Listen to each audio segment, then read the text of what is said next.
We'll be joined by our friend Chuck Todd, former Meet the Press moderator at NBC News, because he's a gigantic sports fan. We don't get him on to talk politics, don't worry. We know you tune in for the sports stuff. Although, there will be an extended part of the conversation available on YouTube for those of you that care about prediction markets and how they interweave with sports and politics. You'll definitely want to check that out on our YouTube channel, the SportsWrap with Jason Page YouTube channel, which if you have not subscribed to yet, I don't know what you're waiting for. SportsWrap shorts are there. Extended conversations from the show, like the one we're going to have with Chuck Todd, are there as well. So go and check that out. There is plenty to get to from the world of the NFL, where the Chiefs and Jets made a trade yesterday that certainly raised some eyebrows. We'll get into that. A notable player in the NCAA tournament will not be taking part in the NCAA tournament because he was arrested yesterday. Aden Holloway, their second leading scorer at Alabama, arrested. We'll tell you why coming up a little later on in the show. NBA expansion on the table for the league with Las Vegas and Seattle looking like they are poised to get teams. We'll get to all of that, but we start things out as we always do on this Tuesday. It's time for the big story. And the big story is the World Baseball Classic, which will take center stage in Miami on Tuesday night. USA versus Venezuela. USA winds up being the home team. I guess they flipped a coin, and USA winds up being the home team in this game. And what a game it should be. And if you're watching on some of our affiliates, the game has already ended. But what a game this should wind up being. What an atmosphere this should wind up being. Part of the reason we're having Chuck Todd on, incidentally, is the fact that he was at the Venezuela-Italy game on Monday night. So he could attest to what the environment was like down there for that game. But this tournament has succeeded in every way it could have possibly succeeded. Everything you could want to magnify, enhance baseball. And I've seen people starting to ask questions now. Has Major League Baseball surpassed the NBA as the second most popular sport? If you think this tournament this year hasn't had something to do with that, then you're out of your mind. You're not paying attention. Go look at the TV ratings. I could even see it in things as specific as social media. We do these things called SportsWrap shorts, and this isn't to talk about SportsWrap shorts, but to talk about the impact I see on social media. SportsWrap shorts are these 1 minute long clips where we talk about games really fast, get it in 60 seconds, show highlights from games. Can I tell you, the second biggest thing that we cover in SportsWrap shorts in terms of audiences watching it and getting into it is baseball. It's not the NBA. And I say that as a big NBA fan. The baseball stuff is just grabbing people more. And it's not just World Baseball Classic stuff. Last year, MLB postseason, the numbers we had in SportsWrap shorts were huge compared to anything else we talk about. SportsWrap shorts do extremely well with baseball and obviously the NFL, which tells me the younger audiences that consume social media, they're gravitating towards that. That next generation of baseball fans is there, which is all the reason more why baseball coming out of this has got to get smart people in a room and say, all right, how do we avoid a work stoppage? Because that's where we're headed right now in baseball. We're headed towards a work stoppage. If these two sides can't figure out how to coexist without a salary cap, some sort of cap, they have to figure it out. Because the owners are going to be adamant on a salary cap. Rob Manfred's going to be adamant about a salary cap, and the players are going to say, that's our red line, we will shut down the game. And owners seem ready to shut down the game. And when you have those two sides at loggerheads, I don't know how this thing gets solved. But if they're watching the World Baseball Classic and the enthusiasm around this game right now, and now it's going to get more interesting with ABS during the regular season and the balls and strikes being called a bit more accurately.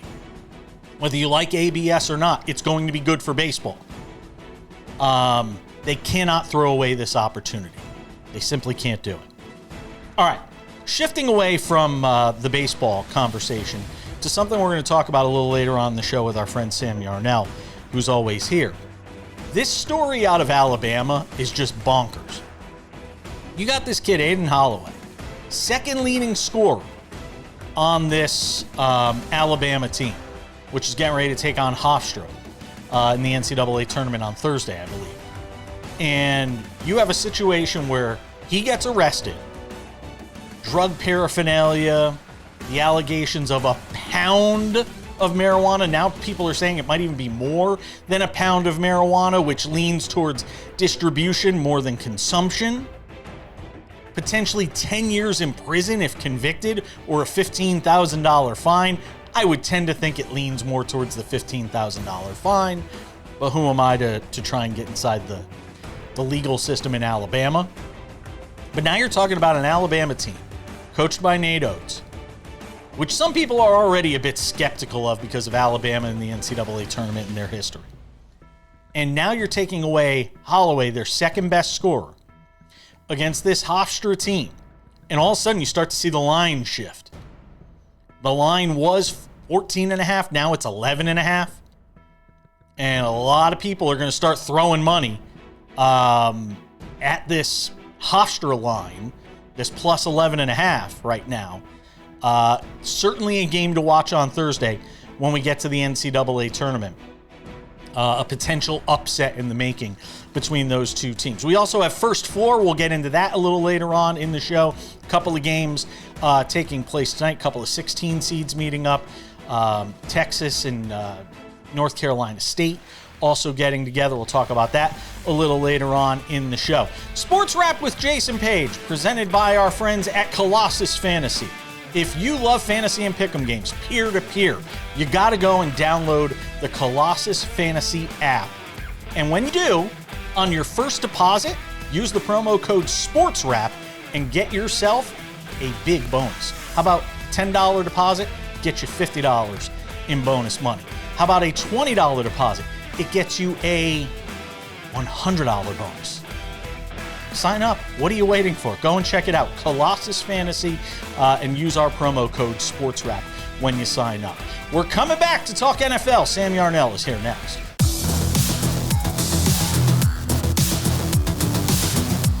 All right, coming up in 10 minutes, scheduled to be joined by Chuck Todd, former Meet the Press moderator, host of the Chuck TheChuckToddCast, huge baseball fan. He was at the World Baseball Classic game between the U.S. and the Dominican Republic the other night. We'll get his thoughts on the vibes down there. I'm telling you, it just hits different, man. Venezuela, the Dominican Republic, Mexico, it just hits different when those teams are involved. Last night, another fantastic example of that. Sam Yarnell is here for the first time today.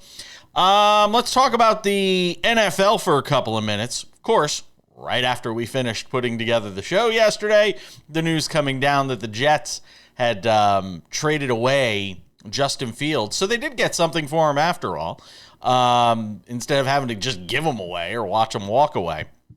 Jets trade Justin Fields to the Chiefs.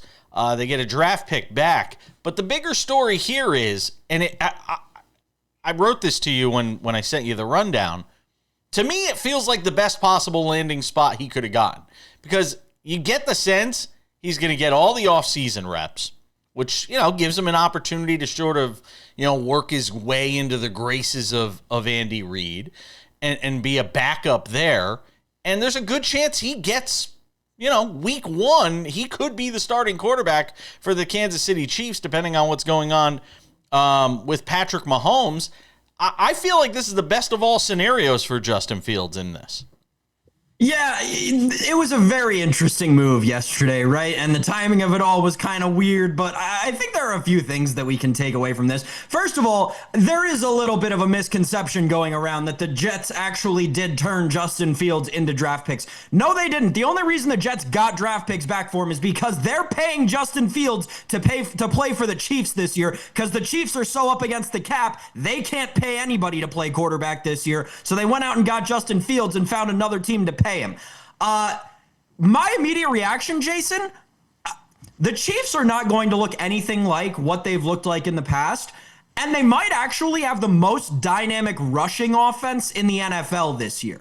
I don't think they may turn into Navy. They may not throw the ball twice in a game, but this team is going to be able to run the ball. I mean, we've talked all of this past season, right? And with Matt Verderame in the offseason, this Chiefs offensive line is up and coming. It's maybe the most underrated unit in the NFL right now, and that's really hard to say about a unit on the Kansas City Chiefs, but it's true. You mix that with Kenneth Walker coming off of a Super Bowl MVP. I know there are some questions about him still, but the guy's shown you that he can hit the home run, and Justin Fields, maybe the best running quarterback in the NFL, if not second, only very close to Lamar Jackson. And I'd quite frankly say with Lamar's injuries in recent years, I'd put Justin solely on rushing ability ahead of Lamar, maybe by a hair at this point. I think the Chiefs are going to run the ball 18 different ways down people's throats this year, Jason. It's not going to look anything like what we're accustomed to seeing out of them. However, I think it could be effective. I'll also say this. Even when Patrick Mahomes comes back, I could see them bringing Justin Fields onto the field and running, wildcat plays and things like that. I don't think Justin Fields goes away the moment that Patrick Mahomes comes back. I think he still gets some usage in that offense, Sam. I think that this move actually says a lot about Patrick Mahomes and where it tells the Chiefs are telling you where Patrick Mahomes' rehab may be at, going out and making this move on March 16th, right? And going out and getting Justin Fields, who's shown you he can be a starter for an entire season if you need him to be. It made me really worried about the status of Patrick Mahomes, and I'm starting to wonder if we even see him at all next year. Oh, no, again, especially with the Chiefs. The Chiefs making this move on March 16th does not add up to Patrick Mahomes coming back in week 7, week 10, I think it 12. does. I think it does, and I just think it's doing your due diligence. How many times do we talk about teams that aren't prepared when a quarterback goes down with an injury? We see it all the time in this league. I think this is just a franchise doing its due diligence and making sure that they don't have some third stringer backing up Patrick Mahomes that has to start in week 1 in the event he's not available. It also means you don't have to rush him back. You have something that I think you could be comfortable with after you go through the offseason workouts with Justin Fields, that I don't think they have to worry about rushing him back. They don't have to tell him, hey, get back here as fast as possible. I think they can play it a little cooler now, knowing that they have Justin Fields in their back pocket. That's the way I see it. I don't think it's a situation where they're going, oh my God, he's not going to be ready by week 8. I don't see it that way. Let's not pretend like Justin Fields is a guy that can win you games. He is probably he can win enough with that team, that offense. He's probably the 40th, maybe 43rd best starting quarterback around the NFL right now. Like, Justin Fields is not a guy who you're bringing in to, just tread water or just kind of get you over. Justin Fields is a guy who you bring in because, hey, if you got to rely on him for a whole season, you're going to get a pretty good draft pick. Hold on a second. I'm not totally defending Justin Fields here. It's going to sound like it, but I got to play a little bit of a contrarian point of view here. Tell me where this guy has been set up to succeed in his career so far. The Bears, Matt Eberflus. How'd that go? Then he's in Pittsburgh with the Steelers. Where was he set up to succeed there? Well, his record was 6-2 as a starter. No, but again, how much was asked of him though in that offense? This guy's never had a chance with a great head coach that an offensive-minded head coach, I should say. Not that Mike Tomlin wasn't a great coach. An offensive-minded head coach in a system with guys around him. He's never been in that. I would still love to see what Justin Fields could be. I'm not saying he's going to be Patrick Mahomes. I'm not saying he's going to light up the town. I'm just saying I think 40th best quarterback might be a little extreme.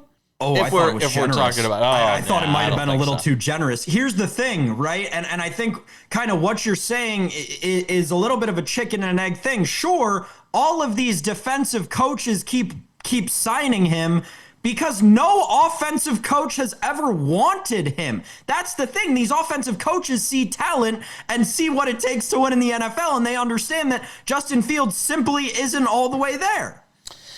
We'll find out soon enough, because he's going to get his opportunity to certainly play, I think, in some meaningful situations for that Chiefs team early in the year.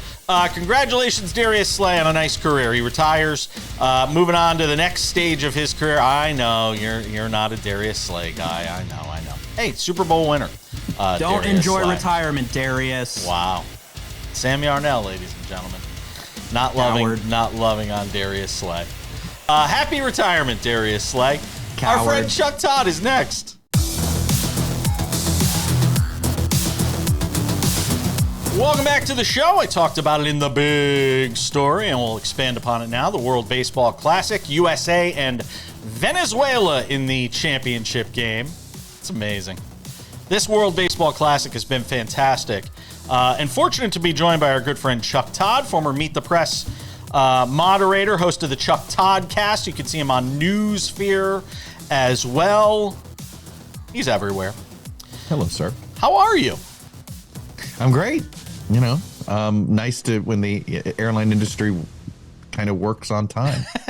Yes. I usually get one leg. Round trips never work. But now at this point, if I can just have one leg of the trip go well, then you feel like you've won something. Yeah. I have to fly East Coast all the time from Vegas, and it's not fun. It's a tough airport, the Harry Reid. Yeah. I will say that. It's nice that it's only 15. It's nice that it's only a 15-minute drive to get there, though. Yeah. That is nice.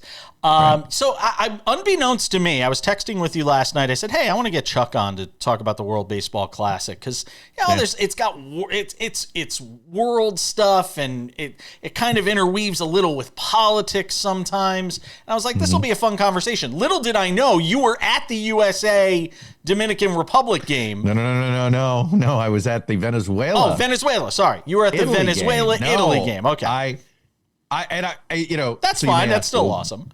Why that game? Well, Yeah. I actually looked at the bracket, and my son and I really wanted to go to a WBC game, and we were like, all right, it's Miami and Houston, and he goes to college in Dallas, but it was his spring break, and he was going to be in Miami.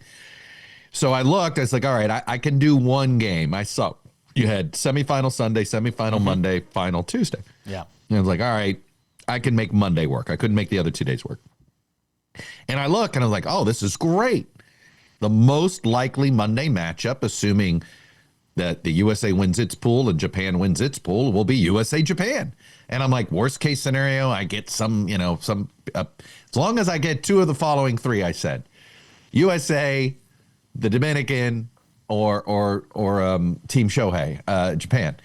And didn't get any of those. And you know what? It was fantastic because I got the fourth best team you could have gotten, which arguably in Miami was the best team to just watch and appreciate and soak in the culture and everything. And that was Venezuela. Jason, I knew it was going to be different. You'd seen the reports the last time. I think Venezuela and the DR faced off in pool play, and it was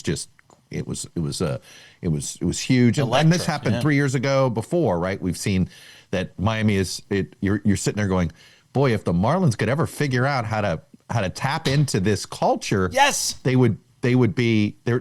This is why Major League Baseball expanded to Miami. They love it. And I was telling my son, I said, you're going to experience something you haven't experienced. Because I had gone to a baseball game in Havana, Cuba about 30 years ago. Oh, wow. And it was unlike, when you go to a baseball game in Latin America, whether it's Cuba, Venezuela, Dominican Republic, it is like going to a soccer game anywhere in Europe or a soccer game in Latin America. It is active. It is loud. It is everything is, it is not American baseball where we're all sitting there. Oh, yes. 2 strikes, get up, right? No. You don't have to tell the Venezuelans to get up. Man, they are going at 1 strike. They're getting ready. They're getting up. And I'll tell you this, it was such an experience. You realize Team USA better jump out to an early lead. Because if they don't jump out to an early lead, that crowd is going to mean something. I mean, they sucked the life out of Italy when Venezuela grabbed that lead. when they took the 4-2 lead, especially when Acuna was the key hit. Yeah. I mean, it just went bonkers. Yeah, and they were hanging on after they scored those those 3 runs and made it a 4-2 game. They were hanging on every pitch, every single pitch. Yeah. And that bullpen is electric, by the way. It's a great bullpen. I mean, I look at this WBC and, there's one thing that nags at me. We don't have the best versions of these teams. No. Because of the time of year, right? They're not ready. Not every pitcher's ready. I think the best time to do this would be to add a week to the All-Star break and do this mid-season when everybody's in peak shape, tip-top shape. Look, you're going to have the same issues that you're worried about with doing it now. But now I think you'd more likely have everybody participates. It really is a bummer that Team USA doesn't have Skubal pitching tonight. And I'm a little bummed that he didn't.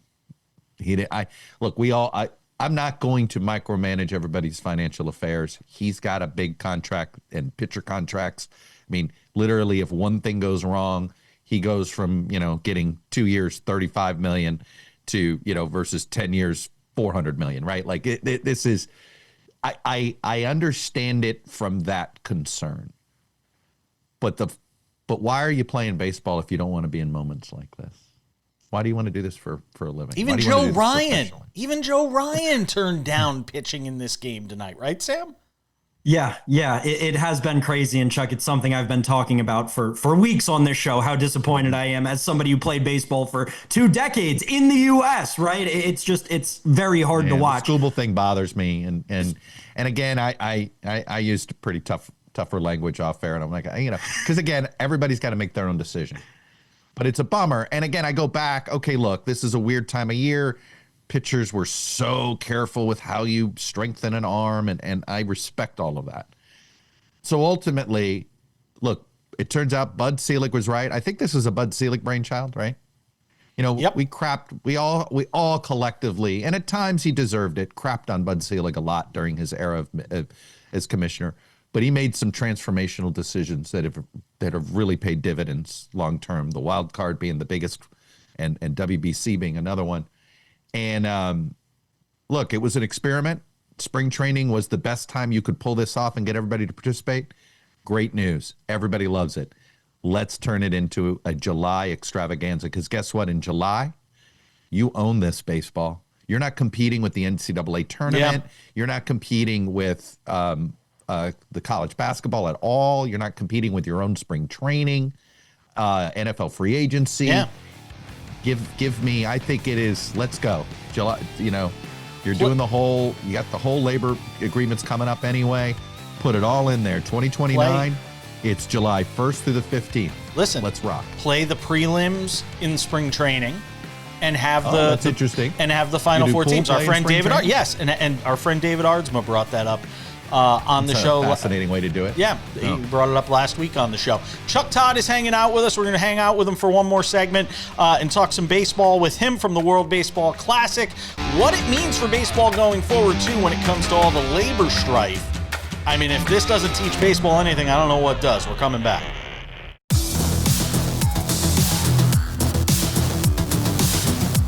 Chuck Todd is here hanging out with us. Talking about the World Baseball Classic with him. He was at the Venezuela-Italy game. And by the way, Italy, hats off to them. Showing up with, as Sam likes to say, the JV squad, the American JV squad, and performing really admirably in this World Baseball Classic. Let me ask you this. Do you feel better about the Kansas City Royals now? Between Pasquantino and Caglione. Boy, let me tell you about that Jack Caglione. And I follow a little college baseball, so he was the Gators. I think Sam loves college baseball. Oh my God. It is this, how you just see a guy that has the look and you just sort of, you're like, this guy has it. You just can't. You were like, oh, Venezuela should be scared. And they pitched around him a couple. He had an unintentional walk, unintentional walk. I think a 4-pitcher one early on in that game. Let's just say I'm going to overpay for him in my fantasy draft next week. I'm in. Fair enough. Real quick, you mentioned this in the last segment, and I've actually tweeted this out a bunch of times. Now seeing what that stadium sounds like when it's full and people are rabid, if the Marlins ever get good, that's going to be a fun place to watch October baseball, Chuck. And here's the thing. I mean, this is, my frustration with Miami baseball, with the MLB. It goes back to, it was when you make the initial decision, sometimes the worst decision that you make. And the worst decision that was made was identifying a gentleman named Wayne Huizenga to become the owner of the team. He hated the city of Miami. So much so he refused to call the team the Miami Marlins. He called it the Florida Marlins. Right then and there, should have been the red flag. Nobody thinks of Florida. Miami is separate from Florida. I say this with respect. It's just Miami is its own thing. It's its own brand. It's Hong Kong. Okay, it is just its own thing. And Huizenga had this whole Fort Lauderdale obsession. And look, the garbage man did not understand marketing sports, and he just wanted a second tenant at the old Joe Robbie Stadium, which is now, of course, Hard Rock. Anyway, and then we had the bad owner of the Expos, where they didn't want him to own the Nationals, so they said, "Here, we'll just give you the Marlins, the jeweler." Well, he was just if you thought Huizenga was a bad owner, so it's not fair that Miami, gets dinged by other people. Oh, you're not a good market and all this. It's been some. I'm talking Dan Snyder-esque ownership levels, just terrible owners. But all you got to do, let's make Pujols the manager, and you basically just start building a team that is Dominican, Cuban, Venezuelan, right? You just sort of, you sign a couple of, maybe even the aging veterans, right? You get an Altuve, you have Pujols as the manager, you bring over a few, and I think you could build some excitement. And then all of a sudden, a Juan Soto, where does he want to go in free agency? He wants to go to Miami, right? He doesn't want to go to, why is he in New York? Right? If you're Dominican and you want to live in the States, you're going to live in New York or Miami. And Miami had a terrible baseball team, so we went to New York. I promise you, if Miami had been a competitive place to be, because he wants to go win, Soto's down there. It is ready to burst. The stadium's now in the middle of Little Vance, the old spot where the Orange Bowl used to be. It's not put it this way, it's not the best place for the stadium to be, but it ain't inconvenient like Hard Rock.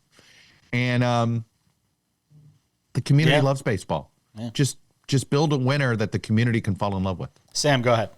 It's a fascinating point, Chuck, and one that, for the record, we see work in international sport, right? There's the Spanish soccer club, I believe it's Sevilla, where they only sign players that are from one certain region of one certain country for this exact reason. It's ingenious. I had never thought about something like that. A thing I'm curious about from a WBC perspective, we have the Olympics coming up in 2028. It's only going to be 6 teams. It's going to be in LA.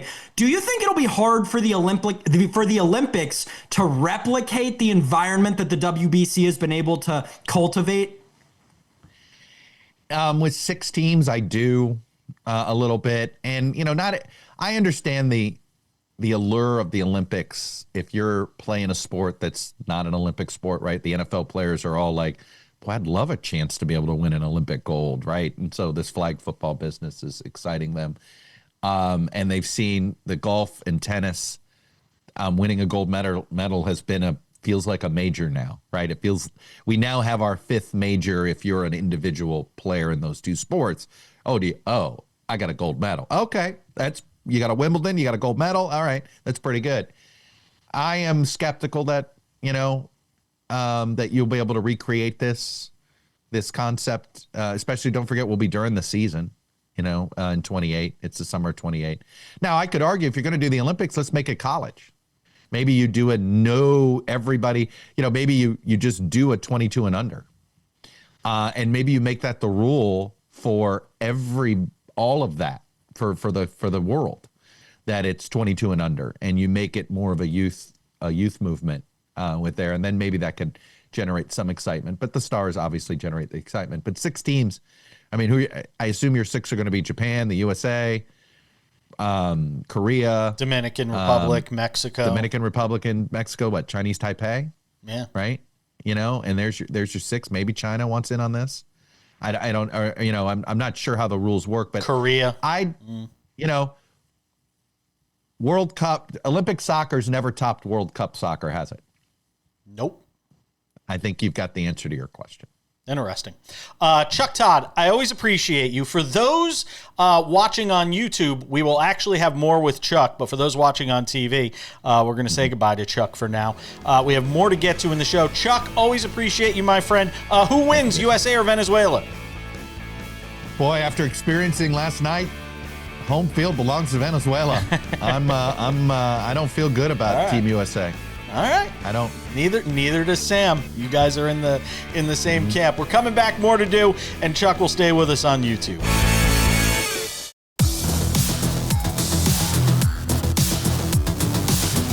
Odds and Ends wraps it up in 10 minutes with news from the NBA. By the way, Lakers playing some good basketball right now.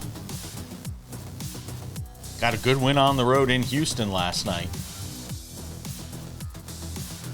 All right, Sam Yarnell, let's talk NCAA tournament. I touched on it in the big story. What a weird time to get busted for walking around with a pound of weed, huh? What a weird story this is. Like, just the timing of it, it's just very strange, Sam. I'm having a hard time kind of wrapping my head around this whole thing. With Alabama now having to get ready to play without their second leading scorer. I know. That's yeah. So Jason, this is a wild story, and it only got wilder, right? Originally it was a pound, and originally we didn't know what was going to happen. Yada yada yada. Reports Wednesday night the kid's been kicked off campus. Aden Holloway, again the second leading scorer on an SEC basketball team, and then reports come out Tuesday morning, not just 1 pound, 2.1 pounds, and apparently they're not sure if it was for personal use or not. That's a lot of weed. That's a lot of weed for personal use. That is quite a large, that is a substantial amount. This ain't distribution. This is consumption. Again, we're talking about pounds. I'm pretty sure you buy that stuff in grams. Big discrepancy there. You sound like you're speaking from experience on this, Sam. Anything we should know about? No, but this is what you should know about. This is a great time to get in on my Hofstra pride, man. If there was ever a team that was looking to get upset in the first round of an NCAA tournament, it's a Nate Oates team without their second leading scorer. All I have to say, Jason Page, roll pride. Holloway was, quote, removed from campus, not with the team, 4 days before their opener. Yeah, it's crazy. Not good. Searched a residence. They recovered more than a pound. That was the original report. Marijuana, paraphernalia, and cash. I mean, the paraphernalia would suggest using more than selling, though. But, I mean, they're talking about this could be up to 10 years in prison or a $15,000 fine. I feel like Alabama's not the best place to get caught with all that. It's a lot of ways. If he were at the University of Colorado, that would be a slap on the wrist. Yeah. It'd be share some with us. That'd be about it. Yeah. It's probably about right. He had 18, by the way, in their loss to Ole Miss in the opening round of the SEC tournament. But, boy, you want to talk about, I mean, you want to talk about distractions. We always talk about, teams trying to avoid distractions. Imagine Nate Oates waking up to finding out this news about his second leading scorer. Yep. It's got up. What's the line on that Hofstra game? What's the line? 14 and a half. I mean, I haven't looked since this news all came out and since he got kicked off campus. It may have dropped a point or two. But Jason, I mean, there's a joke to be made there, right? What did Nate Oates think when he woke up and found out one of his star players had been arrested again? I mean, I don't know. What did he think last time that happened? Yeah. This is just a theme with him. Wow, the line is down to 11 and a half, by the way. 3 points. 3 points. And you can get in while you can. Get in where you fit in. Hofstra plus 580, by the way, if you want to take him to win the game. Plus 580 on Hofstra. Okay, we got the first four tonight. Action taking place around college basketball. You also got NIT games. But the ones we care about, UMBC and Howard, the 16s, meeting in the right to go get slapped around in the opening round of the actual tournament. And then Texas and NC State meeting up tonight, Sam. So what do you like in these two games? I couldn't tell you the first thing about UMBC and Howard. I'd be lying if I told you that I know anything about those two teams. Yeah, I don't know anything about those two teams either this year. But what I do know is that it'd be fun to see UMBC on the 16 line in a tournament again and playing another 1 seed. I don't think they'd have a shot because I think the winner of this game plays Duke, if I'm not mistaken. So yeah, no shot either of these teams have to beat them. But it would be fun to see UMBC on the 16 line again, I think. One of the things, Jason, that always is the most fun to me this time of year, obviously with Turner owning the rights to the beginning and the first rounds of the NCAA by the way, tournament. It's Michigan. Michigan. Yeah, winner of this game gets Michigan. Still not going to win. Still no shot. But True TV's programming schedule today. Have you seen it? Have you seen it? No, if you haven't, here's what it was now, retrospectively. They ran an Impractical Jokers marathon from 6 a.m. to 4 p.m. Is there anything else that runs on there? From 4 p.m. to 6 p.m., it was the movie Hoosiers. And then at 6 p.m., we got started with the games. I mean, folks, this is prime TV watching season. If you're not familiar with the quad box, get ready to learn it because this is truly the most fun time of the year to keep up with all your channels. Yeah, I might have to go to one. I might have to get out to see. The problem is the games start so early on Thursday that it stinks for me because we're just kind of wrapping up the show, but I'm gonna have to head over to one of the sports books, maybe go see our friends over at Circa. Oh gosh, good luck getting a table. Yeah, that's true too. Might have to call in some favors there. The other game tonight, as we mentioned, Texas and NC State. We'll see what happens there. Yeah, I know. And then tomorrow we'll get to see Miami of.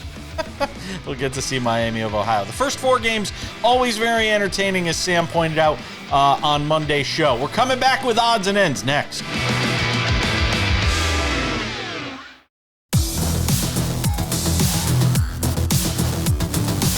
Just about time to put the wraps on this baby for a Tuesday. But before we go, a couple of reminders. First of all, if you haven't done so yet, make sure to subscribe to the SportsWrap with Jason Page podcast, available on all your favorite podcasting platforms. It's the Monday through Friday TV version of the show, available in its audio form. You can listen to it while you're in the car, driving the kids to school, on the treadmill, on your way to go meet your weed dealer, whatever. Apparently, if you're one player from Alabama, that's what you were doing. The Sports Wrap with Jason Page podcast. We are not, by the way, advocating to go and buy weed. I just wanted to make that clear. So, the Sports Wrap with Jason Page podcast, go and subscribe today. Sports Wrap with Jason Page YouTube channel. This is the place for all things Sports Wrap. The Monday through Friday TV version of the show, available on our YouTube channel, commercial free, 45 minutes, early every afternoon. Pro tip, a lot of times you could actually catch it there first, as a lot of our affiliates air the show later in the afternoon or sometimes in the evening. By the way, hello to our friends watching on Masson. We used to be on Masson 2. Now we're on the main Masson. Thank you to the folks at Masson, with Masson 2 no longer being a thing. We're on Masson Monday through Friday and the weekends, and we are thrilled to be on the home of the Baltimore Orioles, so make sure to check out the show there. But again, the Sports Wrap with Jason Page YouTube channel, extended conversations are there. Sports Wrap shorts are there as well. Go and subscribe to that channel. Sports Wrap shorts also available on our TikTok, Sports Wrap Jason Page, and on our YouTube channel, or rather our Instagram. SportsWrap Jason Page. All right, without any further delay, ladies and gentlemen, time for some odds and ends. Odds and ends, and we didn't get to it yesterday, Sam Yarnell, but the NBA talking expansion. It looks like this thing is finally coming to a vote, and I will never be moving out of Las Vegas at this point. Between Major League Baseball coming in 2028 and now reports of the 2028-29 season featuring an NBA team in Las Vegas, I have no reason to move anymore. I may just wind up planting my flag. I may finally have a place to plant my flag, and it might be Las Vegas, Sam Yarnell. Until you see what rent prices do when all those teams get to town. I got news for you, my friend. We will not be renting by 2028 if we are still here. We will be buying. Before those prices go up any further, too. We will be buying. Good luck with that. I mean, I think you, Jason Page, are approaching at this point in your life. You're almost to the median home buyer age in America right now, but not quite there yet. You're still a spring chicken for that. No, this is great for the NBA, obviously. My main thing, my only necessary thing with all of this expansion. The Oklahoma City Thunder have to surrender, sell, do whatever you got to do, every single piece of Seattle Sonics imagery to the new franchise. If there's a new franchise in Seattle and it's not the Sonics with that colorway, with that logo, or some new iteration of it, I am going to be very disappointed. And Jason, it would be another one of these happenings in these iterations that we've seen.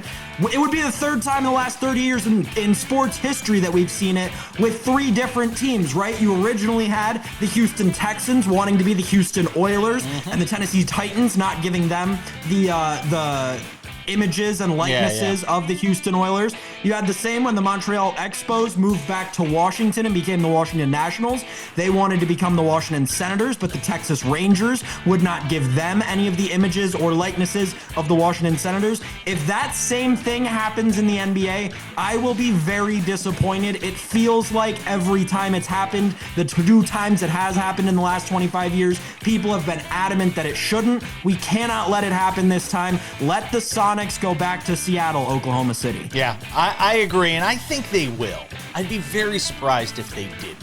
You know, especially the Thunder have built their own thing in Oklahoma City. They don't need to hang on to that Seattle name. They really don't. It's not like it's something they really embraced. It's not like we saw a bunch of Sonics nights in Oklahoma City. I think they should be willing to let it go. I think they will. And Las Vegas getting a team, just terrific. I wonder if LeBron James will be part of that ownership group, though, which starts to get very interesting when you talk about the timing of where his career is. There's always been talk of LeBron wanting to be in ownership, and that's going to be the opportunity for him if he wants to do that. Real quick. What is this going to do to the conferences? You're adding two move teams somebody to the West. Yeah, so the Grizzlies Somebody's will have to move to the East. I mean, Oklahoma City? OKC could move to the East, too. But I feel like geographically, Memphis is further east Minnesota could move to the East. Milwaukee's in the East. Could move Minnesota to the East. Yeah, maybe. Which, if I'm Anthony Edwards, I'm thrilled. And if I was Memphis, I'd be thrilled. If they moved to the East as well. So, all certainly possibilities. By the way, I mentioned it before. Lakers beat the Rockets last night, 100-92. And they're starting to pile up some tiebreakers, too, that look good for them. Why the cringing? They look good. This was a bad game for Kevin Durant. It really was. They're and he's being ripped online for it. But if you go back and watch the tape, all the Lakers did to win this game was every time Kevin Durant got the ball, they threw a double team at him, and he just freaked out. Yeah. Kevin Durant in his 19th season looked like he couldn't handle a double team. It was crazy, Jason. Yeah, he got his pockets picked a couple of times in that game, especially in the second half as well. Lakers peaking at the right time. We'll see what happens. It's going to wrap it up for us. Thanks to Chuck Todd. Thanks to you, Sam Yarnell. Thanks to all of you at home for watching. That does it for Sports Wrap on this Tuesday. Back here on Wednesday, Kurt Heelan of Pro Basketball Talk and David Arnsma to talk about the World Baseball Classic. We'll see you then. Hi there, I'm Jason Page. You like what you're watching? Subscribe. We've got Sports Wrap shorts on this channel. We've got the show. We've got clips from the show. What else do you have to do? you probably follow a lot of other things that aren't half of as they're not half as exciting as this show is. So what are you waiting for? Click the subscribe button, follow the channel, watch the content. Bye.